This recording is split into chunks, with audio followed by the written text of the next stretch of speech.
மந்திரியாகிறார் அண்ணாமலை. அதாவது நண்பர்களே, அண்ணாமலைக்கு இதுவரைக்கும் எந்த பொறுப்பும் இல்லாம இருக்காரே, நம்மள நிறைய பேசியிருக்கோம். ஆனா சில தகவல்கள் பாத்தீங்கன்னா, அவருக்கு ஏதோ மந்திரி பொறுப்பு கொடுக்க போறதா சில தகவல் வந்துட்டு இருக்கு. இன்னும் உறுதிப்படுத்தல, ஆனா தகவல் வந்திருக்கு, அவ்வளவுதான். அதே நேரத்துல அவருடைய ஜாதகத்தை பாத்தீங்கன்னா, அவர் கடகராசிக்காரரு. இப்ப கடகத்துல தான் குரு உட்கார்ந்துட்டு இருக்கிறாரு. குரு கடகத்துல குரு வந்ததுனாலதான் ராமரே வனவாசம் போனதா சொல்லுவாங்க. ஆனா அதுக்கப்புறம் ஒரு மிகப்பெரிய மாற்றம் உண்டு. அதுல மாற்று கருத்து கிடையாது. சோதனைக்கு அப்புறம் தானே சாதனை. அந்த மாதிரி ராமர் வனவாசம் போனதுக்கு அப்புறம் தானே உங்களுக்கு ராவணன் அழிக்க முடிஞ்சது.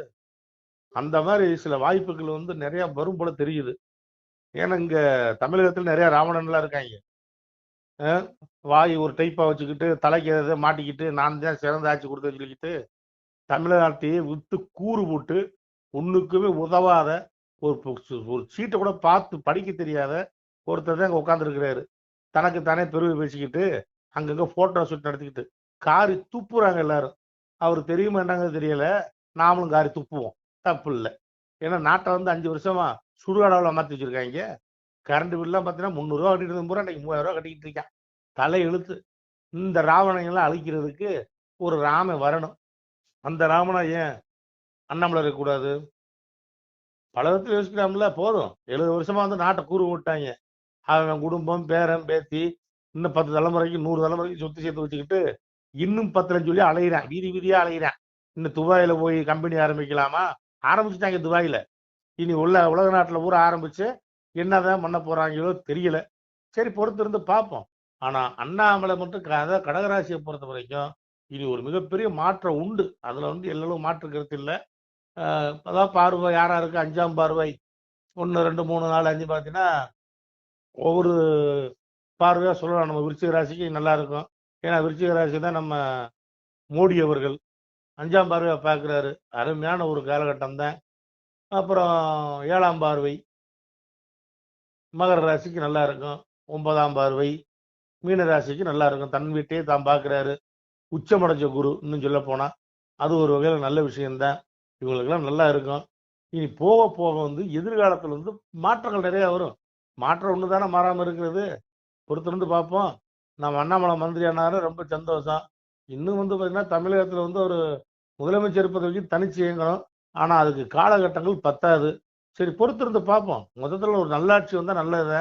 இந்த கண்ட சனியனெல்லாம் அடிச்சு அவன் ஊருக்கு விரட்டி விடணுங்கிறேன். அடிச்சுன்னா நான் சொல்றது தேர்தல் இல்லை, அடிச்சு. அதாவது உங்க ஓட்டு முத்திரையை வெகுவா நல்லவங்களை பார்த்து ஓட்டு போடுங்க. கண்ட சனியனுக்குலாம் ஓட்டு போடாதீங்க. தனக்குத்தானே போட்டோ எடுத்துட்டு திரிகிற சனியனுக்குலாம் ஓட்டு போடாதீங்க. நன்றி நண்பர்களே. சிவாயிடம திருச்சிட்டம்பலம். அன்புடையீர் வணக்கம். நாளை மறுநாள் சித்ரா பௌர்ணமி முன்னிட்டு திருநெல்வேலி மாவட்டம் நாங்குநேரி தாலுக்கா ஆண்டான்குளம் கிராமம் அருகில் அமைந்துள்ள, அதாவது சுத்தமான பனை மரங்கள் இறைந்த ஒரு காட்டுப்பகுதியில் அமைந்துள்ள சிவாலயம்தான் இந்த அருள்மிகு ஸ்ரீ கைலாச வனபதீஸ்வரர் சிவாலயம். இந்தியாவிலேயே கர்ப்ப கிரகம் லிங்க வடிவில் அமைந்த ஒரு தலம் இதுதான். ஆதியில் பார்த்திங்கன்னா இந்த இடம் ஒரு முனிவர் தவம் செய்த இடம். அவர் பிரதிஷ்டை செய்த அவர் வழங்கிய அந்த லிங்கம் தான் இன்று இங்கே பாருங்கள். கர்ப்ப கிரகம் லிங்க வடிவில் கட்டி அதன் உள்ளே பிரதிஷ்டை செய்யப்பட்டுள்ளது. ஆகாய வடிவமாக கர்ப்ப கிரகம் மேலே இருக்குது. மேலே போய் சுவாமி தரிசனம் பண்ணலாம். இந்த சிவாலயத்தில் நாளை மறுநாள் வெள்ளிக்கிழமை சித்ரா பௌர்ணமி முன்னிட்டு சிறப்பு யாக பூஜையும் அன்னதானமும் சிறப்பான முறையில் நடைபெற இருக்கிறது. இந்த வீடியோ பார்க்கக்கூடிய நமது யோகி டிவி பாஜக தொண்டர்கள் மற்றும் யோகி பேரவை யூடியூப் சேனல் பார்க்கக்கூடிய அன்பு பிள்ளைகள் தங்களால் முடிந்தது அன்னதானத்திற்கு சிறிய உதவியை செய்யலாம். எங்களுடைய ஜிபே எண் 93 85 44 31 06 93 85 44 31 06. இந்த எண்ணில் அன்னதானத்திற்கும் யாக பூஜைக்கும் உதவ விருப்பமுள்ள பிள்ளைகள் உதவலாம். எல்லாமுள்ள அப்பா ஈசன் அருள் உங்களுக்கு பரிபூர்ணமாக கிடைக்கும். மேலும் இந்த யாக பூஜையில் தங்களுடைய பெயர், குடும்ப நபர்களுடைய பெயர், ராசி, நட்சத்திரம், அடியேன் சொன்ன அந்த எண்ணில் வாட்ஸ்அப் இருக்குது, தொடர்பு கொள்ளலாம். மொபைல் நம்பரும் அதுதான். அந்த எண்ணில் அனுப்பிச்சி வைங்க. சிறப்பான முறையில் அர்ச்சனை செய்து பிரசாதம் அனுப்பிச்சி வைக்கிறோம். எம்பெருமான் சொல்லுவான், மக்களே நீங்கள் எல்லாம் வால் பொன்னம்பதியிற் சென்று முக்கியமான யுக நிலமதிலே தன்னால் கக்கிய பொன்கள் ஸ்வர்ணம் கைமணம் குளிர அன்னம் பொக்கிஷம் நிறைய வைத்து புகழ உண்டு இனிதாய் வாழுவீர் தாழ்வில்லாமல் மக்களும் கிளைகள் கொஞ்சி நாளுமே மகிழ்ச்சியை கூர்ந்து நலமுடன் வாழும்போது நீளுமே எனது செங்கோல் நீதியும் நெறிபோல் வந்து ஆளுமே உங்கள் தன்னை அன்புடன் அலையா வண்ணம்.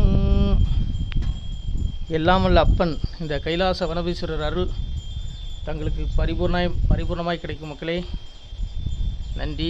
முடிந்தால் யாக பூஜைக்கும் அன்னதானத்திற்கும் தங்களால் முடிந்தால் சிறிய உதவியை செய்யலாம். பிள்ளைகளே, நமது யூடியூப் சேனலை பார்க்கக்கூடிய அன்பு பிள்ளைகள் முடிந்தால் உதவுங்கள். நன்றி. இந்த ஆலயம் பார்த்திங்கன்னா கிட்டத்தட்ட ஒரு 5 கிலோமீட்டருக்கு ஊரே கிடையாது. இந்த ஆலயத்துக்கு வருவதற்கு ரோடும் கிடையாது, மண் பாதை தான். 4 வேதங்கள் சாட்சியாக 4 குளங்கள் இந்த கோயிலுக்கு பின்புறம் முன்புறம் கிட்டத்தட்ட ஒரு 1/2 கிலோமீட்டர் சுற்றுலா அமைந்திருக்கிறது. பாருங்கள், ஒரு வீடு கிடையாது இந்த கோயிலை சுற்றி. அப்பேற்பட்ட இயற்கையில் கொஞ்சம் இடத்தில் அப்பன் கைலாச வனபீஸ்வரர் குடிகொண்டிருக்கிறான். அவன் அருள் உங்களுக்கு பரிபூர்ணமாக கிடைக்கும் மக்களே. திருச்சிட்டம்பலம், தில்லையம்பலம், பொன்னம்பலம்.